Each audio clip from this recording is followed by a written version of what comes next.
A very good evening to you.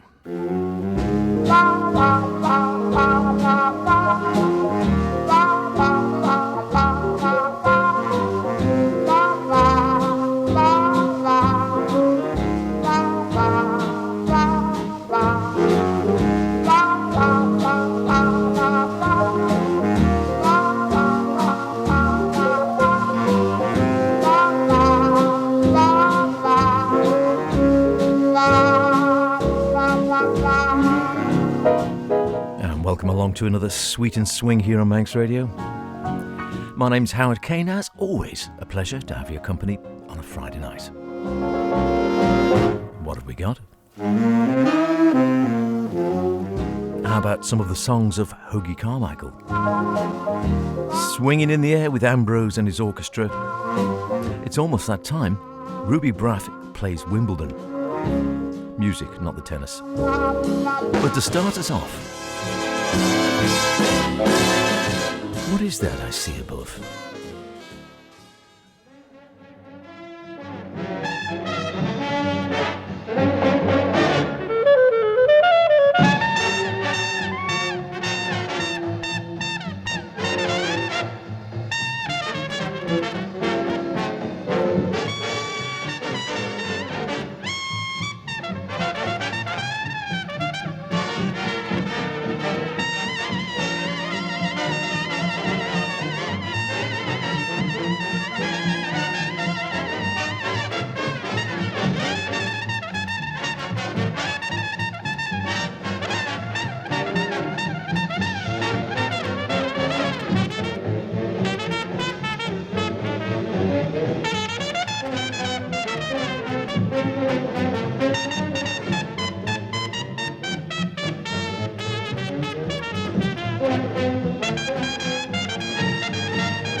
Oh, lovely stuff to get us going. A bit of a twofer there.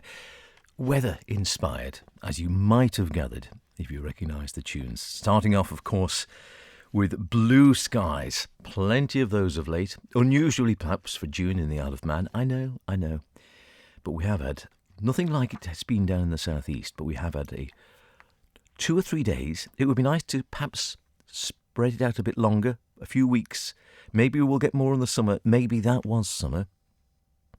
That's often the case on the Isle of Man, isn't it? May or June, we get a few days of sunshine and we think, oh, it's going to be a glorious summer. And then, of course, we find out that's it. You don't actually get that sort of weather again for the rest of July and August or September. And before you know it, you're back to autumn again. You think, that was the summer. I don't want to cast aspersions, but fingers crossed, we'll have a few more sunny days yet. We do have all of July and August to look forward to. I'll leave it there before I get myself into trouble. It has been nice. So Blue Skies, shining above. Wonderful stuff. However, if you're not a fan of the Blue Skies, then fear not, because the second track, which you might have recognised, a beautiful rendition of Come Sunday, normal service will be resumed and we'll be back to ordinary, shall we say, Manx summer weather. Probably a bit cloudy, 17, 18 degrees. Usual service. So if you're not a fan of the sun and into the 20s, I think it's quite nice. I like the low 20s. Once it gets high 20s, it's getting warm. Into the 30s, a bit too hot. And 40, obviously, is far too warm to do anything other than sit in a cold bath. But low to mid 20s, we're fine. We're fine with that. A little gentle breeze. It's like blood temperature. Perfect. Duke Ellington, of course you recognise the sound. Again, almost unmistakable, the sound he got from his orchestra. Edward Kennedy, Duke Ellington, unique in the history of jazz, perhaps. A massive talent, and great on the keyboard as well. If you listen to his later work, he was a really fine and innovative pianist. And if you listen to Money Jungle, one of his albums he did in the 60s when he was moving into the modern sound of jazz, check it out if you've never actually heard that. This is much earlier, of course. I think we're going back to the 1940s for the tunes there. Blue Skies, I think November of 1946. Cat Anderson screaming, I think, on the trumpet. And then Come Sunday, 1944 in New York, December of that year. And again, so many great names in the band, of course. Cat Anderson's, we heard Ray Nance, Joe Nansen, Claude Jones, Jimmy Hamilton, Johnny Hodges, Ben Webster, wonderful Ben Webster on tenor sax, Harry Carney on the baritone, Duke himself at the piano as well. Started out, I must admit, I didn't realise in the early days he actually sort of, if he wasn't making enough money from his music, he actually worked on the side as a poster painter, as sort of an artist as well, and skilled in that direction. Born in 1899, same year as my grandmother, as it turns out, Nana, as she was, son of a butler, so he sort of came from, that sort of side of life, I suppose. Had piano lessons with his mother, went to Armstrong High School, and alongside his musical talent, indeed, was a gifted artist, as we heard, and used that to a great effect later in life with his poster painting to keep the wolf from the door. Decided to be a professional musician, performed between 1917 and 22 in different groups around New York and into Washington, got married in 1918, and put together his first successful band in 1923 with the help of one Thomas Fats Waller, the Washingtonians, and then performed parallel to this with Elmer Snowden, and he took over his Elderness team in the same year. And right from the beginning up until the late 20s, he advanced to the star of the Hollywood Club. Performances broadcast live by local radio stations. That grew his popularity somewhat. He expanded his combo, and at the end of 1927, he went up to about 12 personnel in his combo and moved to the Cotton Club, which made national broadcasting possible, and that really started to launch him into worldwide fame and a degree of fortune, without a doubt. Freddie Guy, Harry Carney, Wellman Broad, the mute trumpet specialists, Bubba Marley, Trixie Sam Nanton, great soloists, and then those growl and wah-wah effects which he pioneered in the sound of his band, which went down in history as the jungle style. Great stuff. Can't beat a bit of Duke. Never got to see him, sadly. I know the maestro did, and he was playing down in Torquay when I was down there, but sadly I was young enough that I wasn't interested in the music. I was old enough to go, I think, but wasn't taken along because I showed no interest, and I think I missed my one and only chance to see Duke. There you go, people. Take your chances when you can find them. Okay, we've been dipping in and out of this one for the last few weeks from our friends at Avid. 4 classic albums detailing the history and the voice of Fred Astaire.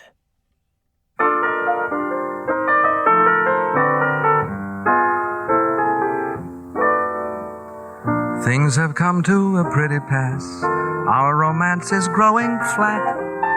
For you like this and the other, while I go for this and that.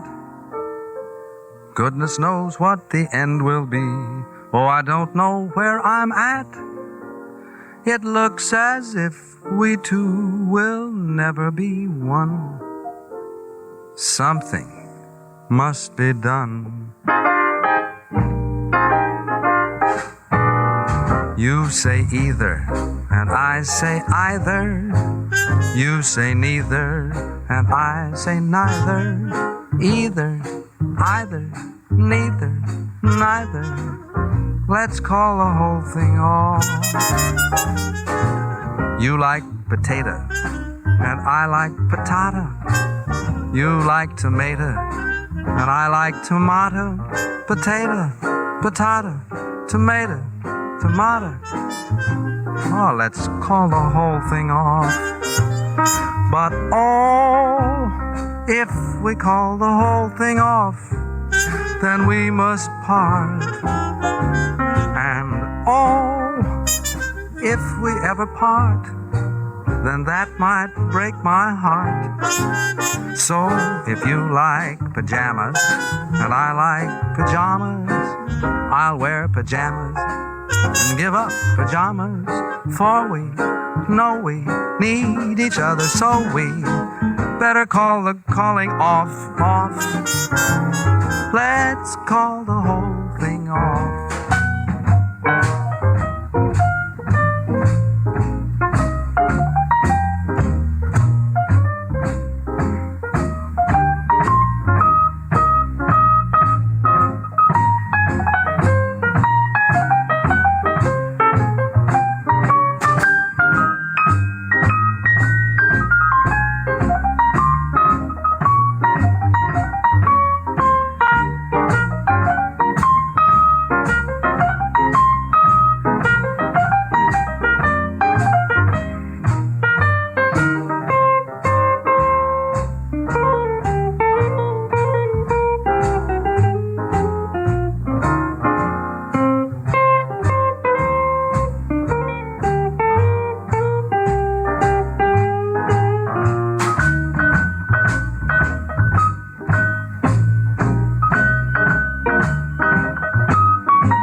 Say laughter, and I say laughter. You say after, and I say after.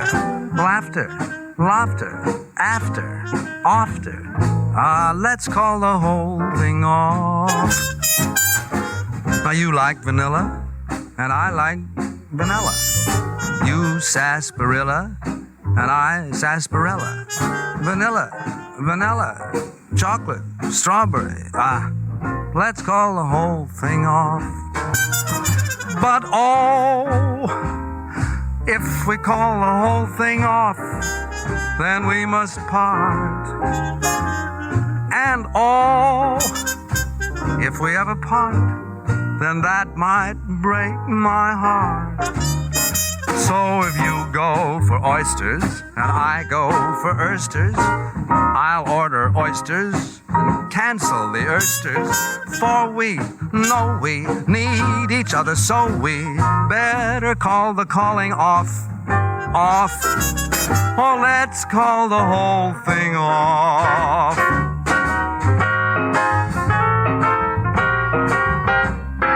Let's call the whole thing off.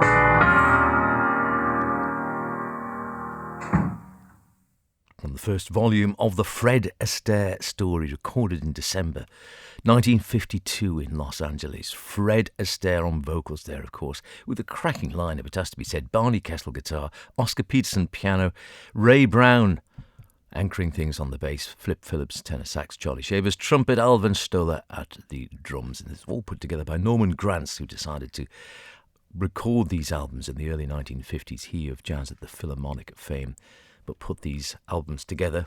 4, all just called the Fred Astaire story, first volume, second, and so forth. None the worse for that, but the lack of imagination, perhaps, and a great way. He just wanted to document Fred, I think, in his pomp, in his prime. And again, as we were saying the other week, last week it was more rounded. That one again has that really close mic'd sound. It sounds like he's millimetres away from the microphone. He's singing in a really dry, close acoustic, which it's a bit of a Marmite thing. I'm sort of warming to it, but it's sort of so dry. You think, wow, I don't know whether it shows his voice off to best advantage. Quite a light voice, I guess. But I enjoy it. And with the band, well, what's not to like? Wonderful stuff. Let's call the whole thing off. We're not going to call this off. We're going to carry on right the way through to the top of the hour. I hope you are managing well in the summery weather. But as I was saying to someone the other day, well, you know what? It's summer and it's been quite warm. And on the Isle of Man, yes, it's been in the 20s, but I mean, it's not that difficult here, is it? If it's 40 degrees for weeks on end, I can see there's real problems. That is very hot and very difficult. 20-something degrees for a few days. Just enjoy it, would be my advice. Sensibly, of course. As long as you're drinking plenty of water and not overheating, get out there and enjoy it. Put your hat on, absolutely. Swing is in the air, as well as the sun. Ambrose is here with his orchestra, and the intriguingly entitled, well, I tell you what, I won't tell you. See if you can guess the title of this one. You'll get a clue from the opening bars, but I won't say any more. I didn't know the song, and it's a curious title and quite a long one. But here we go. Have a listen to this and shout at the radio if you know the answer.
So, did you manage to shout out the right answer?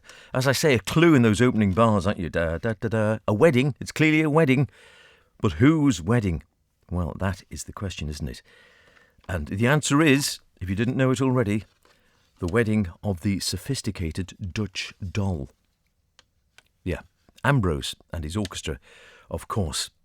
And, well done if you got it, because I must admit I wouldn't have recognised that one. A good tune, very upbeat and cheerful. Bert Ambrose, as he was. Another one of those rag to riches. He came from humble background, came to be a massive star, and then died bankrupt in Leeds in 1975. And fell foul of, well, yes, temptation all the time. It's always been there, isn't it, if you sort of hit the big time early on in life, or perhaps without preparation for it, or you've never had plenty, to sort of lose your moral compass somewhat, whether that's drink or drugs or women or gambling. I think for Ambrose, it was gambling. He admitted later in life the money had come far too easily for him. Gambling had been his downfall. And I think there's a story of when he was playing away in Europe somewhere, and he actually gambled away all of the band's salaries. So the money had come through to pay the guys and girls, or I think they were all guys, weren't they, in the day, in the band. He gambled it all in a casino and lost. And so they were stranded somewhere in Europe and couldn't get back home because all the money for the tour had been spent by Ambrose gambling in the casinos. It's easy to mock and say, oh, that wouldn't happen to me. But you know what? I don't know. It would be so easy if you suddenly started having money coming out of your ears. Think, oh, great, no problem. I'll spend it and whatever I want. Fast cars, fast women, and of course, mere drugs and alcohol. Never far away from our music, whether it's swing or big band or jazz. Curiously, I would say now, perhaps in jazz, it is a far cleaner music from that point of view, and that we've been to quite a few festivals over the years, and it has been noted. I mean, at one stage, yes, there would still be the beer and maybe, joints out the back and whatever. Now you see an awful lot of the European jazzers. They will prepare. I can think of one player we saw, Marius Nesset, who prepared for his gig with some yogic breathing in order to improve his breathing technique on the saxophone, and some sparkling water, perhaps just to lubricate the tubes. Another jazzer we've met on numerous occasions, Jasper Hoiby, usually is to be seen toting with a banana on the go and maybe some lentils. It's a sign of the times, isn't it? At different times, I think that idea of jazzers being associated with smoky clubs and too much alcohol and drugs, I'm sure it still exists in places, but not like it used to, which you have to say, it's going to be a good thing, hasn't it? One way or another. It is Sweet and Swing with myself, H. Lovely to have your company, as always. And, of course, if you want to get in touch, do so, please. Love to hear from you, whether you have an idea for something you'd like to hear, a request. We do requests. If we can hear them, if we can get them and play them, we will do. Lovely to hear from anyone with a bit of music they'd like to hear, perhaps to remind them of times gone past, a happy occasion, a happy year, times perhaps when you were in your pomp yourself. Who knows? Howard Kane at magsradio.com. Kane with an E, Caine, is the fastest and easiest way to get in contact. However, if you like to put pen to paper, send a postcard, a blank postcard, a letter, Basildon Bond, whatever, put pen to paper, then that's equally welcome, if a little bit slower, but very nice to actually see a real piece of paper and a letter. Love it. Howard Kane, Sweet and Swing, Max Radio, Broadcasting House, Douglas Head, Douglas in the Isle of Man, IM15, B for Bravo, W for Whiskey. Just been talking about booze, and there's the whiskey. What can I say? Be great to hear from you. And the Far Away Club, of course, if you're listening in far-flung climes, whether that's France, Germany, Botswana, one of my favourite African countries, never been, Antarctica. I'd love to think of someone listening to this in Antarctica on the research station. It's just like, be wonderful. Anyway, if you're somewhere different, perhaps an email would suffice. howardkane at magsradio.com, just to say, yeah, enjoying these sounds from wherever you are. And stick a request in as well. Why not? LMA Morse has got that cow boogie.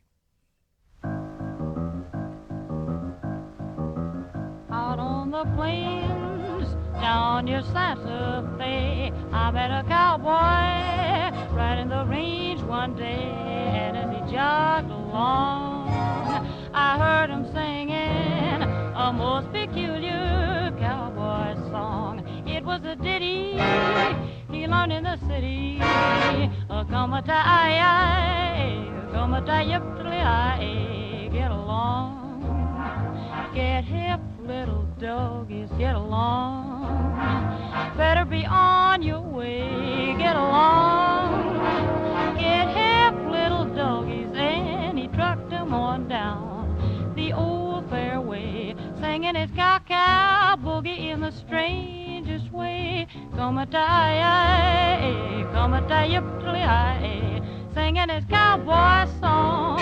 He's just too much. He's got a knocked-out western accent with a Harlem touch. He was raised on local weed. He's what you call a swing half-breed, singing his cow-cow boogie in the strangest way. Come-a-tie-I, come-a-tie-yip-tly-I.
Down by the willows a bluebird cries. Down by the river a bluebird sighs. Down by the lane there's a hushed refrain. Octoroon is singing the blues.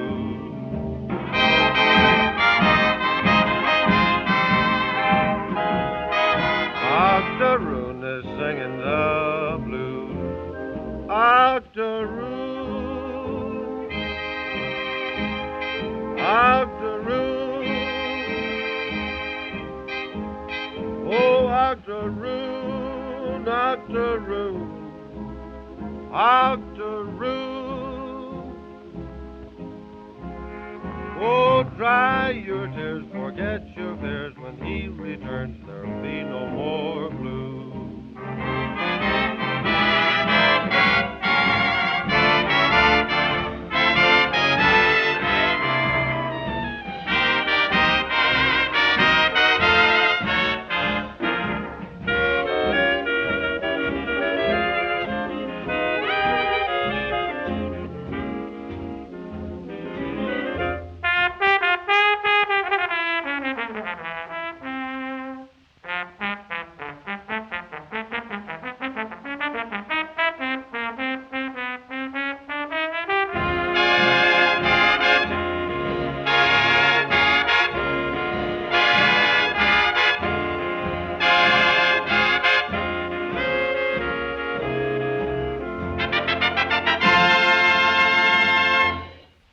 Octoroon.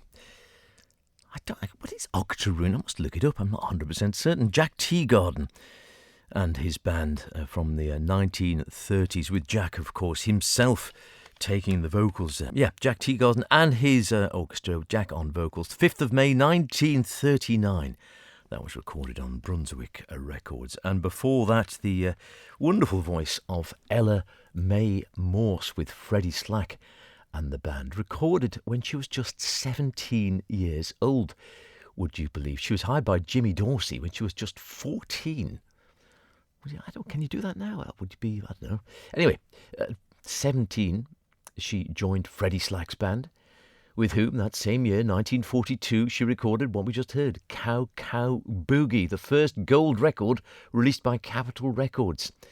And my Mr. 5x5, if I can get my teeth in, also recorded by Morse with Freddie Slack and became a hit record in the same year.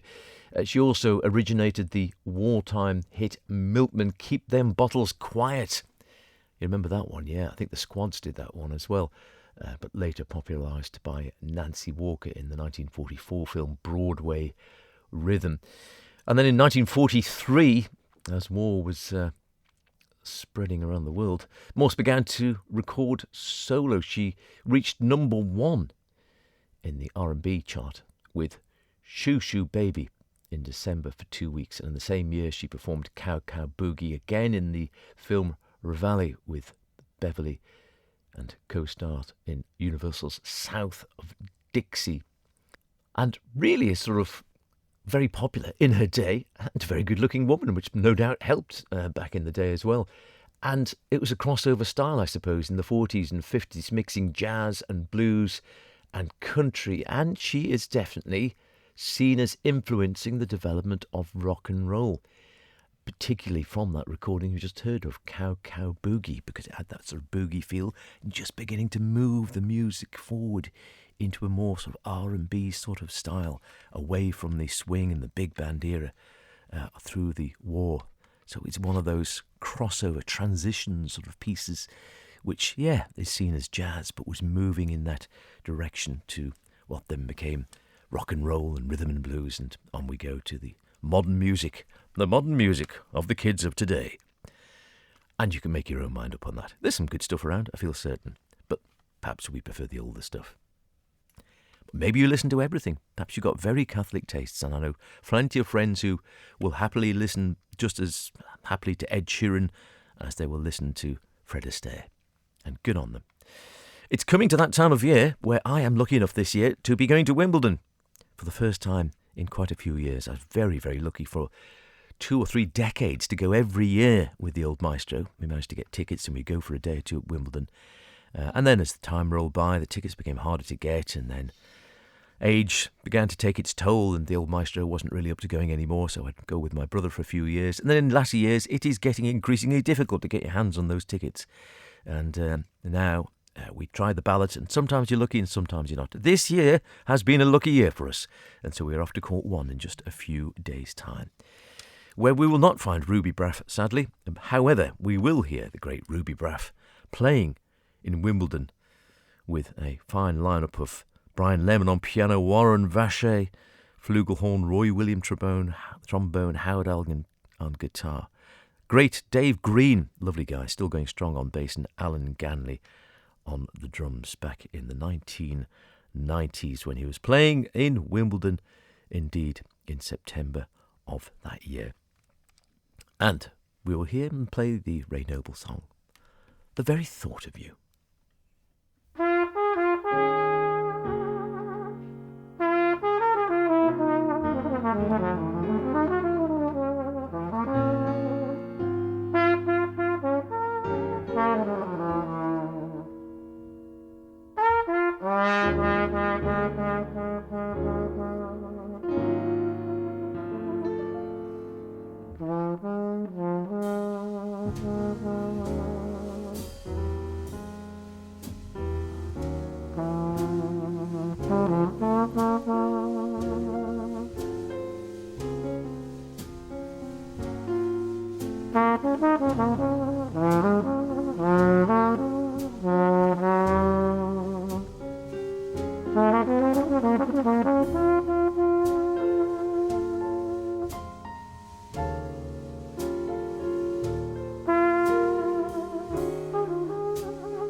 Lovely stuff. The very thought of you.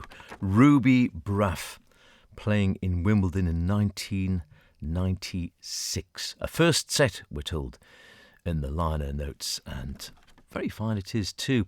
Ruby Braff on cornet. Sounds like a flugel, that one to me, doesn't it? Brian Lemon piano, Warren Vacher.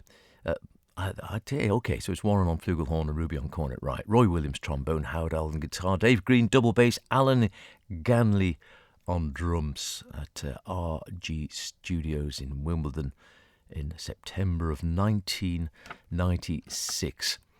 And as Martin Gayford says in the liner notes, Ruby's something of a paradox. The most consistent of performers, he's also among the most constantly surprising.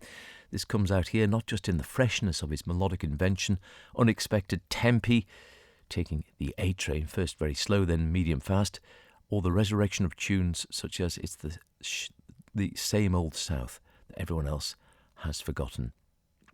Over the years, he's experimented with all manner of conventional and unconventional bands, duets, trios, quartets, big bands. And for one of the sessions on this album, he's reached back to a formula, piano, drums and cornet he'd not employed for quite some time. Well, wonderful player, and he did come to the Isle of Man on at least one occasion, and certainly I recall a wonderful story of a time he was over. There's a picture, in fact, of him with I think both my mum and dad, the old maestro and mum as well, in the back garden of a house in Ballacombe Avenue at the time, when the old maestro was secretary of the Manx Jazz Club, now so no longer with us, but there's jazz still on the Isle of Man, I'm happy to say. But they were bringing Ruby over to play, and he was a wonderful player, but also had a reputation of being rather hard to manage and somewhat irascible and bad-tempered. And so there was a degree of trepidation, really, I think, around the jazz club and around the Kane household because he was staying with us. Often the case, and I'm sure it still goes on now, when people are promoting artists on the Isle of Man, whether it's folk or jazz or such like, if they can minimise costs by tempting the artist to come and stay in someone's house, then obviously it saves a few £100 on accommodation. And quite often the artists are happy to do that, as they spend a lot of their lives, as Ruby and George Chisholm and others would say, just going in and out of faceless hotel rooms. So a bit of home comfort was quite often very welcome. And Ruby indeed accepted this. And so the old maestro Jim picked him up from the airport, and he was grumbling a bit apparently, but came and yes, let's go and see the venue and such like, but said he was really upset because the zip on his favourite trousers, his favourite pair of trousers he was hoping to wear, the zip had broken on the fly, one presumes. So, of course, the old maestro said, well, tell you what, Ruby, give me your trousers, not while you're still in them, preferably, but put another pair on. Give me your favourite trousers, and I'll get them fixed for you. Which was shorthand for saying, I'll give them to my wife, my mum. I'll give them to Edna, and she'll sort them out. Which, of course, mum being mum, she did. And he was presented with his trousers in a fixed state with new zip, or fixed zip, the next day. And he was so pleased that after that, nothing was too much trouble. He was like a little lamb, meek, mild, and grateful for everything, and it was all plain sailing and a wonderful gig, and he was forever grateful and used to send letters and cards afterwards to Dad to say how much he'd enjoyed his time in the Isle of Man, and remembered his trousers being fixed. Well, you would, wouldn't you? You don't want to be standing on the bandstand with a draft blowing through the bits you don't want a draft blowing through, do you? No.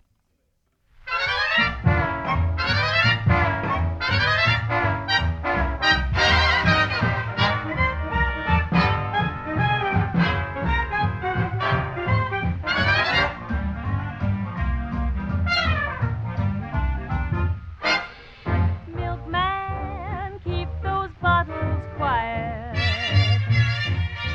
Can't use that jive on my milk diet. So milkman, keep those bottles quiet. Been jumping on the swing shift all night, turning out my quota. All right, now I'm beat right down to the clod, and I've got to get myself some night. So milkman, keep those bottles quiet.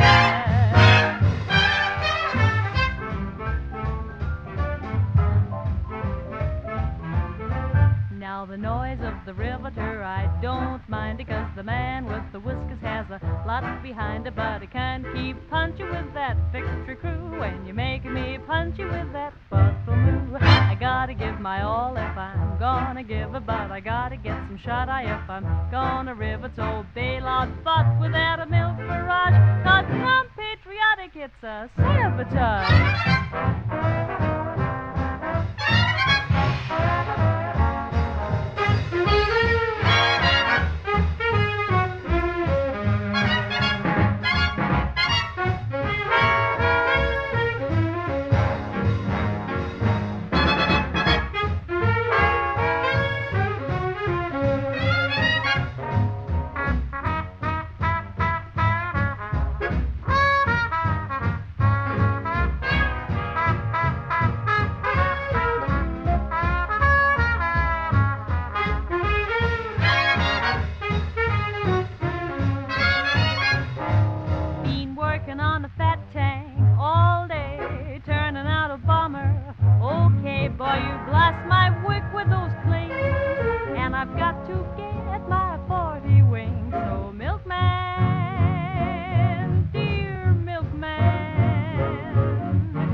Well, we referenced it earlier on, didn't we? Milkman, won't you keep those bottles quiet?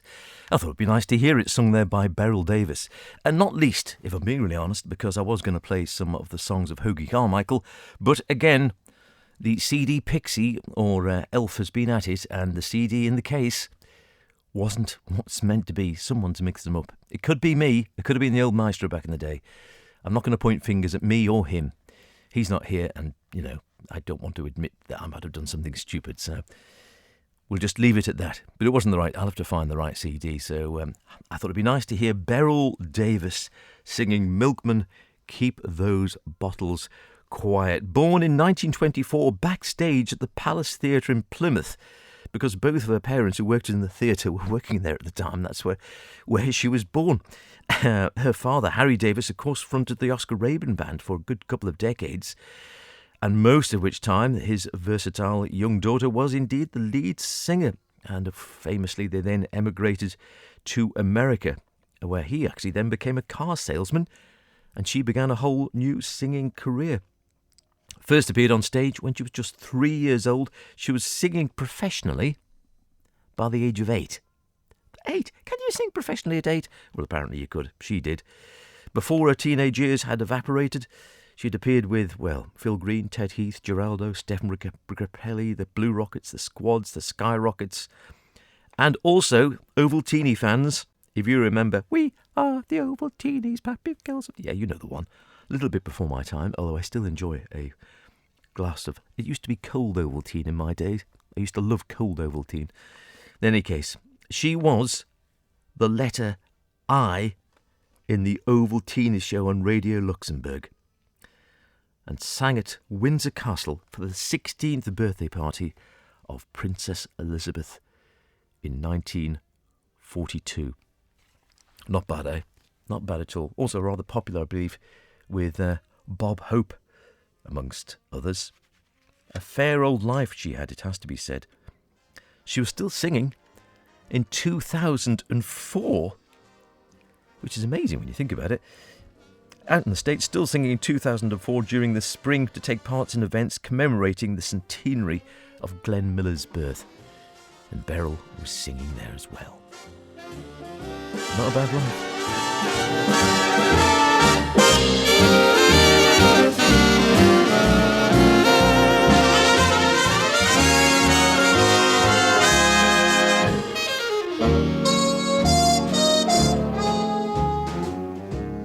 That about wraps it up for another week, though.